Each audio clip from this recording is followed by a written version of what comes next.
2 December চট্টগ্রামে বীরশ্রেষ্ঠ flight lieutenant Motiur Rahman স্টেডিয়ামে ব্যান্ড বনাম আইআরই ম্যাচটি অনুষ্ঠিত হবে।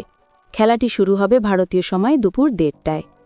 লিটন দাস অধিনায়ক, সাইফ হাসান, তানজিদ হাসান, পারভেজ হোসেন ইমন, তৌহিদ হৃদয়, জাকের আলী অনিক, কাজী নুরুল হাসান সোহান, মাহিদুল ইসলাম ভুইয়া, শাকিব মেহেদি হাসান, রিশাদ হোসেন, নাসুম আহমেদ, মুস্তাফিজুর রহমান, তানজিম হাসান সাকিব, শরীফুল ইসলাম, মোহাম্মদ শরীফ উদ্দিন, শামীম হোসেন, পল স্টার্লিং অধিনায়ক, Mark Adair, Ross Adair, Ben Calitz, Curtis Campher, Gareth Delany, George Dockrell, Matthew Humphreys, Josh Little, Barry McCarthy, Harry Tector, Tim Tector, Lorcan Tucker, Ben white, Craig young.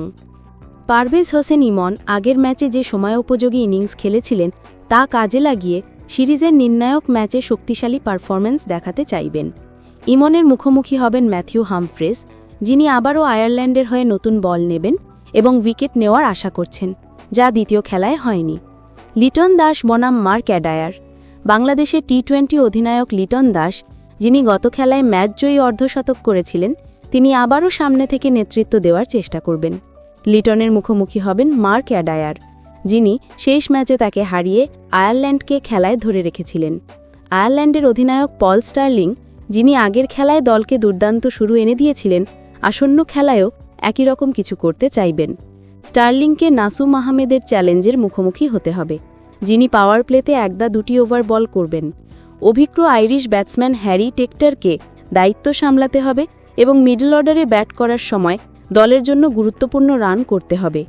বাংলাদেশের সেরা bowler মেহেদি হাসানের bowling মোকাবিলা করতে হবে টেক্টরকে, যিনি গত ম্যাচে 3টি উইকেট নিয়েছিলেন। BAN Saif Hasan, Liton Das, Towhid Hridoy, Nasum Ahmed, Mustafizur Rahman. IRE Paul Stirling, Harry Tector, Lorcan Tucker, Gareth Delany, Josh little. সর্বোচ্চ তাপমাত্রা 27 ডিগ্রি সেলসিয়াস এবং সর্বনিম্ন 18 ডিগ্রি সেলসিয়াস।